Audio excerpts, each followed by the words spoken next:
ஒன்று ராஜாக்களின் புஸ்தகம் 19ஆம் அதிகாரம் 7-8 வசனங்களை வாசி. கர்த்தருடைய தூதன் திரும்ப 2ஆம் தரம் வந்து அவனை தட்டி எழுப்பி, எழுந்திருந்து போஜனம் பண்ணு, நீ பண்ண வேண்டிய பிரயாணம் வெகு தூரம் என்றான். இது 3வது. இப்ப கவனிங்க, முதல் கூட்டம் ஏசபேல் கூட உட்கார்ந்து அவங்களோட சாப்பிட்ற கூட்டம். அந்த கூட்டத்துக்கும் ஒரு ஆசீர்வாதம் கிடைக்குது. அது ஏசபேலினால் வருகிற ஆசீர்வாதம். ஒரு நாள் அந்த ஆசீர்வாதம் என்னாச்சு தெரியுமா? எலியாங்கிறவனால எல்லாரையும் வெட்டி போடுடான்ட்டான். என்னாச்சு? நியாய தீர்ப்பில் அவங்க யாருமே நிலை நிற்கவில்லை, வெட்டி போடப்பட்டார்கள். 2வது ஒரு கூட்டம் இருக்கு, இது கெபிக்குள்ள தங்கி இருக்கிற கூட்டம். இவங்கிட்ட என்னன்னு கேட்டீங்கன்னா, இவன் வேற பிரிச்சுப்பான், ஏசபேலோட சேர மாட்டான். அவன் உண்டு, அவன் வேலை உண்டுன்னு இருப்பான். சில ஆட்கள் சொல்லுவாங்க, பார்த்துருக்கீங்களா, நம்ம உண்டு நம்ம வேலை உண்டு, நம்ம போனோம் வந்தோம், நமக்கு எதுங்க பிரச்சனை, யார் எக்கேடு கேட்டா நமக்கு என்ன, தப்பு நடந்தாலும் கேட்க மாட்டான், நடக்காட்டியும் கேட்க மாட்டான். ஆனா அவன் கரெக்டா இருப்பான். அவருங்க என்ன செய்வாங்க? பர்ஃபெக்ட். மற்றபடி தப்பு செய்யறவங்களை பத்தி அவங்களுக்கு என்ன இல்லை, எந்த கவலையும் இல்லை. கேட்டா எதுக்கு பிரச்சனை, ஏசபேல எதுக்கு வேண்டி வரும். அதுக்கு பதிலா உபதியா சாப்பாடு கொடுக்குறாரா, சாப்பிட்டோமா, ஜோம் பண்ணமா, கெபிக்குள்ள இருந்தோமா, கர்த்தர் ஒரு நாள் விடுதலையாக்குவார்னு வெயிட் பண்ணுவோம். இப்படி ஒரு கூட்டம் இருக்கு. இது நல்லா இருக்கா இல்லையா? நல்லா இருக்கா இல்லையா? இதுதான் 90% கூட்டம். இன்னைக்கு ஆவிக்குரிய உலகத்துல 90% கூட்டம் என்னன்னு கேட்டீங்கன்னா, சபை எப்படி போனா என்ன, ஆவிக்குரிய உலகம் எப்படி போனா என்ன, எவன் என்ன கள்ள உபதேசம் பேசினா என்ன, யார் சபையை மோசம் போக்கினா என்ன, எதை பத்தி அவங்களுக்கு என்ன கிடையாது, கவலை கிடையாது. ஆனா அவங்க பர்ஃபெக்டா இருப்பாங்க. நான் கரைபடாதபடி என்னை பார்த்துப்பேன், அழுக்காகாதபடி பார்த்துப்பேன். மற்றபடி ஏசபேல் பந்தியில் போய் உட்கார்றவனை பத்தி எனக்கு கவலை இல்லை. ஏன்னா அவனை திருந்தவா போறான், அவங்ககிட்ட கர்த்தர் இல்லையா? அவன் சொல்ல மாட்டாரா, நம்ம வேலையை நம்ம பார்ப்போம், நான் உண்டு என் வேலை உண்டு. இப்படி ஒரு குரூப் இருக்கு. இதுதான் மெஜாரிட்டி. இது கர்த்தருக்கு இவன் மேல கோபம் இல்லை, ஆனா இவனை பயன்படுத்த முடியாது. இவனை என்ன பண்ண முடியாது? பயன்படுத்த முடியாது. ஏன்னா ஒரு வகையான செல்ஃபிஷ், ஒரு வகையான, ஆனா இவன் கர்த்தரை நம்பி வந்ததுனால கர்த்தர் என்ன பண்ணிடுவார், இவனை போஷிச்சிருவார், தந்துருவார், உபதேசம் கொடுப்பாரு, நல்லா போகும், ஆவிக்குரிய வாழ்க்கை போகும். ஆனால் உப்பு சப்பு இல்லாம இருக்கும்ல, அந்த மாதிரி ஆள் அவன் பாட்டு இருப்பான். சில ஆட்கள் சர்ச்சில் பார்த்தீங்கன்னா 10 வருஷமா வந்துட்டு இருப்பாங்க. கொஞ்சம் பெருமையாக ஒன்று சொல்லுவாங்க. என்ன சொல்லுவாங்கன்னா, நாங்கள் சர்ச்சுக்கு போவோம், பின்னாடி உட்காருவோங்க, ஆரம்பித்த பிறகு தான் போவோம், கடைசி ஜபத்தில் ஏந்திரிச்சு வீட்டுக்கு போயிடுவோம், நாங்கள் எதுலையுமே ஈடுபட மாட்டோங்க, நம்ம சர்ச்சுக்கு போனோமா, தேவனை ஆராய்ச்சோமா, வீட்டுக்கு போனோமான்னு இருக்கணும், நம்ம எதுக்குங்க மற்ற விஷயத்தில் தலையிட்டும்பா. இதே மாதிரி நீங்கள் உங்கள் வீட்டில் சொல்லி பாருங்கம்ப. ஒரு இடத்தில் கர்த்தர் உன்னை கொண்டு போய் வைக்கிறாருன்னா, உன்னை அட்மாஸ்பியருக்கு வைக்கல, அவரு நிரம்பி இருக்கணும்னு வைக்கல. இந்த பூவை வச்சிருக்கோமே, இந்த பூவை எதுக்கு வச்சிருக்கோம்? அழகுக்கு வச்சிருக்கோம். அந்த கேமரால இருந்து எடுக்கும்போது பார்க்கறதுக்கு எப்படி இருக்க, இதை எடுத்து போட்டாலும் ஒன்றும் பிரச்சனை இல்லை. இப்ப புரியுதா? இதை தூக்கி போட்டாலும் இப்போ யாரும் ஒன்றும் அழகை பார்க்க போறதில்ல, செய்தி பார்க்க போறாங்க, ஆராதனையை பார்க்க போறாங்க. ஆனா இதை தூக்கி போட்டா என்ன ஆகும்? இதை தூக்கி போட்டா என்ன ஆகும்? மெசேஜே கேட்காது உங்க யாருக்கும். அங்க இருக்கவங்க சொல்ல, எனக்கு கேட்கலாம்பா. அப்போ இது நிக்கிறதுக்கும் இது நிக்கிறதுக்கும் வித்தியாசம் இருக்குல்ல. அந்த மாதிரி தான் சபைக்குள்ள இருக்கிற விசுவாசி. சிலதுல இதுதான், ஆனா அழகு நிரம்பி இருக்கும். நம்மளுக்கு ஒரு நம்ம சந்தோஷப்பட்டுக்கலாம், நிறைவாய் இருக்கிறது. உங்களால என்ன பிரயோஜனம் கர்த்தருக்கு? ஆசாரிப்பு கூடாரத்தை எடுங்க. ஆசாரிப்பு கூடத்துல கர்த்தர் எல்லா பாத்திரத்தையும் செய்ய சொல்றாரு. ஏதாவது அங்க சும்மா இருக்குமா பார்த்துருக்கீங்களா? ஆசாரிப்பு கூடத்துல ஏதாவது ஃப்ரீயா இருக்குதா? ஆண்டவர் பாருங்க, அழகுக்கு ரெண்டு பூவை தொங்க விடுன்னு சொன்னாரா? அவர் உள்ள வச்ச அத்தனைக்கும் என்ன இருக்கு? ஒரு ஸ்பிரிச்சுவல் காரணம் இருக்கு. உள்ள வச்சதுக்கெல்லாம் ஒரு நோக்கம் இருக்கு. அதே மாதிரி தான் உங்க அத்தனை பேரையும் உள்ள கொண்டு வந்ததுக்கு கர்த்தருக்கு ஒரு நோக்கம் இருக்கு. ஏதோ நாங்க கவலைப்படுவோம், கண்ணுக்கு முன்னாடி நீங்களாம் இல்லாட்டி வருத்தப்படுவோம்னு நிரப்பல. உங்களை கொண்டு வந்து வச்சதுக்கு பரலோகத்துக்கு ஒரு திட்டம் இருக்கு. கெபில உட்காந்து சாப்பிட்டு போற கூட்டமா இருக்கக்கூடாது. இன்னொரு கூட்டம் இருக்கு. இப்ப யார் தெரியுமா? வாசிங்க, அந்த வசனம் என்ன சொல்லுது பாருங்க. 1 ராஜாக்களின் புஸ்தகம் 19ஆம் அதிகாரம் 14வது வசனம் வாசிங்க. அதற்கு அவன், சேனைகளின் தேவனாகிய கர்த்தருக்காக வெகு பக்தி வைராக்கியமாயிருந்தேன். இஸ்ரவேல் புத்திரர் உமது உடன்படிக்கையை தள்ளிவிட்டார்கள். உம்முடைய பலிபீடங்களை இடித்து உம்முடைய தீர்க்கதரிசிகளை பட்டயத்தினால் கொன்று போட்டார்கள். நான் ஒருவன் மாத்திரம் மீதியாயிருக்கிறேன். என் பிராணனையும் வாங்க தேடுகிறார்கள் என்றான். இவன் யார் தெரியுமா? பக்தி வைராக்கியம். இவனால ஆவிக்குரிய உலகத்துல தப்பு நடக்கிறத சகிக்கவே முடியாது. இஸ்ரவேலுக்குள்ள ஒரு பிரச்சனை வருது, கர்த்தருக்கு விரோதமா செய்யறாங்கன்னா அவன் மனசு என்ன செய்யுது? வாதிக்குது. என்னடா இப்படி பண்றீங்கன்னு கேட்கறான். என்னடா இந்த மாதிரி பண்ணி திரிறீங்க, இது கர்த்தருடைய தேசம்டா, இப்படி பண்ணுவீங்களான்ட்டு ஒரு வைராகியம் வந்து என்ன பண்றான்? கோபத்துல 400 பேரை வெட்டி போட்டுறான். இது நியாயப்பிரமாண காலன்றதால சரி, அவன் காலத்துக்கு வெட்டி போட்டுறான். இப்போ அவனுடைய நிலைமை என்ன? 24 ஹவர்ஸ்ல உன் தலையை வாங்குவேன்ட்டான் அந்த அம்மா. 24 ஹவர்ஸ்ல என்ன பண்ணிடுவேன்? தலையை வாங்கிடுவேன் அப்படின்ட்டான். இப்போ இவன் பார்த்தான், வனாந்தரத்துக்கு ஓடிட்டான். ஓடி போய் ஒரு சூரச்செடிக்கையில படுத்துட்டு, ஆண்டவரே போதும்பா விட்டுருங்க, நான் பக்தி வைராக்கியமா இருந்து ஏதோ நல்ல ஸ்பிரிச்சுவல் வாழ்க்கை வாழ்ந்து ஆண்டவருக்காக வைராக்கியமா ஊழியம் பண்ணலாம், ஏதாவது செய்யலாம்னு நினைச்சா என்னத்தான் கொல்ல பார்க்கறான். ஒன்னும் பேசாம வாயை மூடிட்டு இருந்தவன் கெபில நல்லா சாப்பிட்டுக்கிட்டு இருக்கான். சரி, ஏசவனோட அட்ஜஸ்ட் பண்ணிட்டு போனவன் நல்லபடியா சொகுசா இருக்கான். இந்த நல்லா சத்தியம் பேசின நான் என்ன ஆயிட்டேன்? சத்ரு ஆயிட்டேன். இப்ப இந்த கெபில இருக்கான்ல, அவன் என்ன சொல்லுவான் தெரியுமா? எலியாவை பார்த்து, இந்த ஆளு வாயை வச்சுக்கிட்டு ஒழுங்கா இருந்திருக்கலாங்க. கெபில இருக்கவன் என்ன சொல்லுவான்? நீ வாயை வச்சுக்கிட்டு ஒழுங்கா இருந்திருக்கலாம், நாங்க இல்ல என்னமோ எங்களுக்கு தெரியாத மாதிரியும் இவருக்கு மட்டும்தான் வைராக்கியம் வந்தா மாதிரியும் சும்மா உட்காந்துக்கிட்டு பேசிவிட்டு பாருங்க, எல்லாத்தையும் விட்டுட்டு வனாந்தரத்துல சுத்தி திரியுது. இவனுக்கு இதுவும் வேணும், இன்னமும் வேணும். இன்னொருத்தரங்க பாருங்க, ஏசபேல் பந்தியில அவன் சொல்லியிருப்பான், நான் அப்பவே இந்த எலியாவை சொன்னேங்க, வா எலியா ஒரு சீட்டு போட்டு விடுறேன் பக்கத்துல, அந்த அம்மா நமக்கு வேண்டப்பட்ட அம்மா தான், சொன்னோம்னா ஒரு போஸ்டிங் வாங்கி கொடுத்துருக்கோம், நீ பாட்டு நல்லா ஓடி இருக்கலாம்.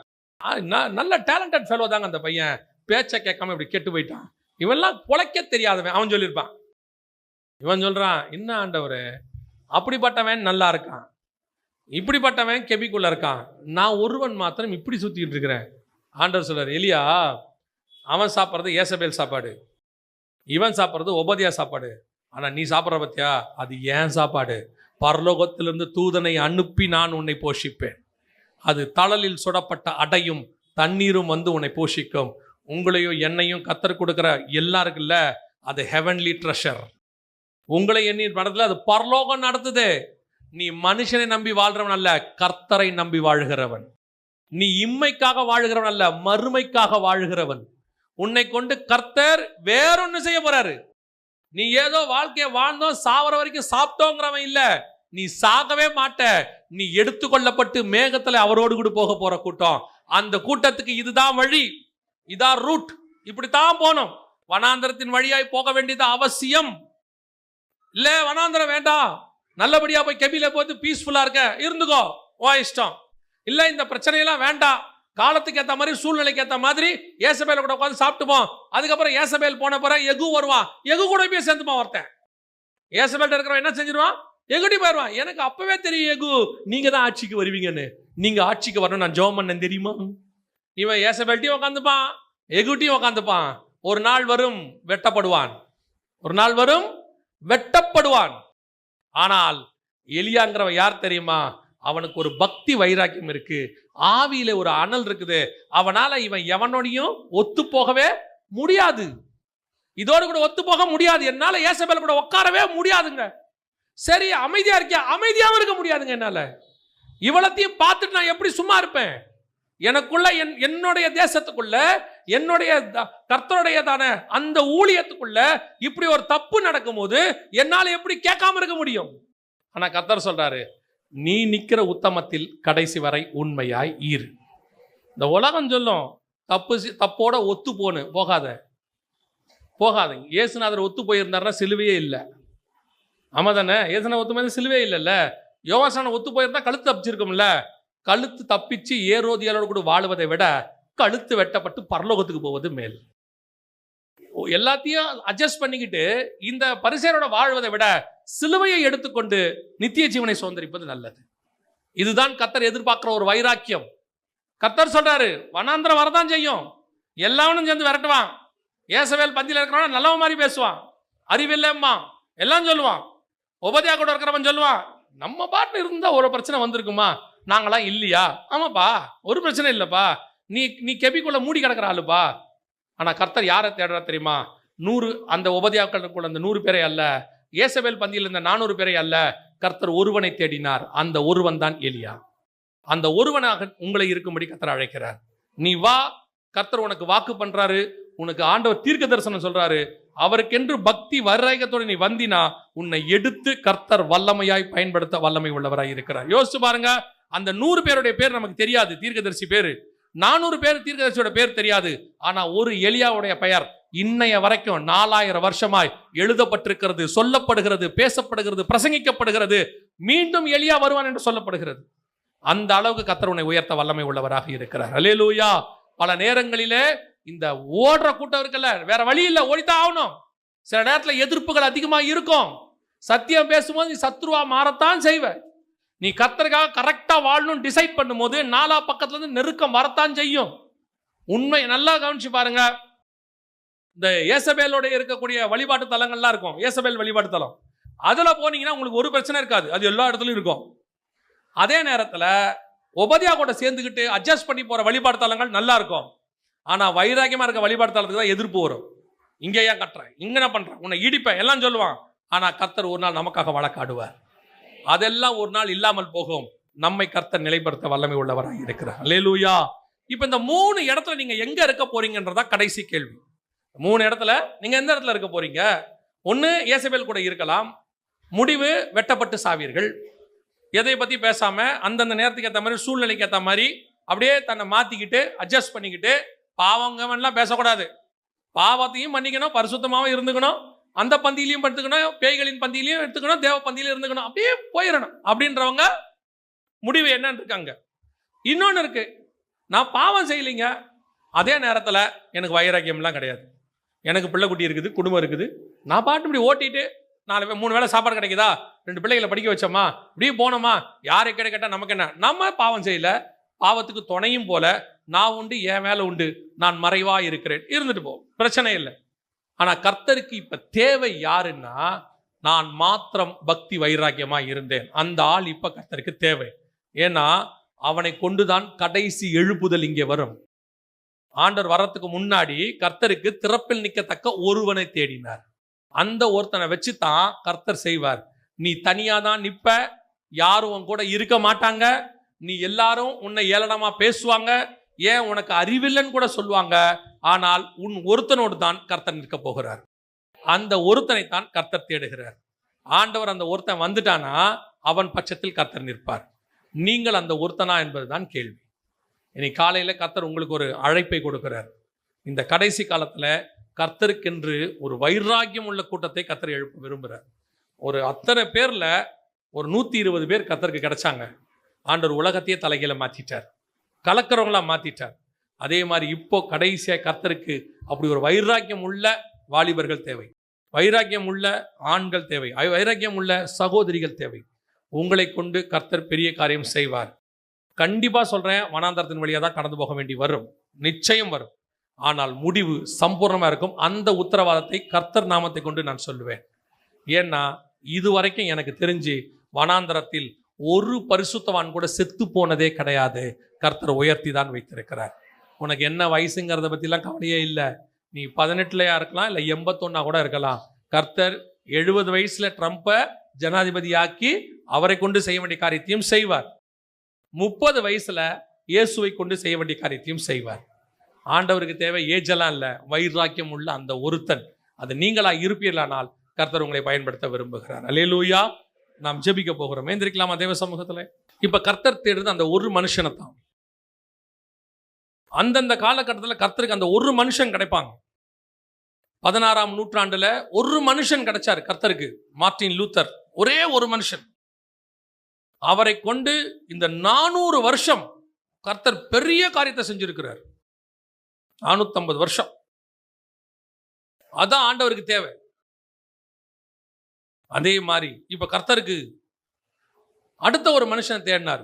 1906ல் அசூசா ஸ்ட்ரீட்ல செய்வூர் கிடைச்சார். அவரை வச்சு கர்த்தர் செய்த காரியம் 120 வருஷம் ரிவைவல் இன்னைக்கு வரைக்கும் இருக்கு. ஒரு மனுஷன் தான், ஒரே ஒரு மனுஷன். யோசிச்சு பாருங்க, பெந்தகோஸ்தே ரிவைவல் அவரை வச்சுதான், பெந்தகோஸ்தே எழுப்புதல்ங்கிறது அவர் தான். ஒரே ஒரு செய்முறை வச்சு, ஒரு மார்ட்டின் லூத்தரை வச்சு, ஒரு டேவிட் லிவிங்ஸ்டன் ஆப்பிரிக்கா முழுக்க, ஒரு ரைனார்ட் பாங்கே சவுத் ஆப்பிரிக்கா முழுக்க, ஒரு பில்லி கிரஹாம் அமெரிக்கா முழுக்க. இப்போவும் கர்த்தருக்கு தேவை அந்த வைராக்கியம் உள்ள ஒரு எலியா. பில்லி கிரஹாம் ஐயா சொல்வார், நான் வந்தது இந்த உலகத்துல கரைபடாம கிறிஸ்துவோடு கூட பரலோகத்துக்கு போறதுக்காக வந்தேன்னு தான் சொன்னார். ஆனா அவரை கர்த்தர் எடுத்து வல்லமையா பயன்படுத்தினார். ஆண்டவருக்கு தேவை அப்படி வைராக்கியம் உள்ள ஒரு மனுஷன். நீங்க அந்த மனுஷனா இருப்பீங்களா? இன்னைக்கு ஆண்டவர் கூப்பிடுறார். ஆப்ஷன் உங்க கையில் தான் இருக்கு, ABC. ஏ, நீ ஏசபேல கூட போய் உட்காந்துக்கலாம், உன்னை ஒன்றும் செய்ய மாட்டோம், முடிவு வரும், நியாய தீர்ப்பு உனக்கு வரும். பி, நீ உபதியா கூட இருக்கலாம், நீ நல்ல உனக்கு உலக பிரகாரமாக கர்த்தர் உன்னை ஆசீர்வதிச்சிருவார், ஒரு பிரச்சனையும் உனக்கு இருக்காது, பறந்து காக்கிற பட்சியை போல பாதுகாப்பார், வாக்கு தத்துவம் ஆசீர்வாதம் எல்லாம் உனக்கு உண்டு, நீ ஓடிடலாம். ஆனால் கர்த்தருக்கு தேவை இப்போ சி, எலியா வேணும். இப்போ ஏன்னா கடைசி நிமிஷத்தில் நிற்கிறோம். அக்கினி இறங்கத்தக்கதாக ஒரு மனுஷன் வேணும்.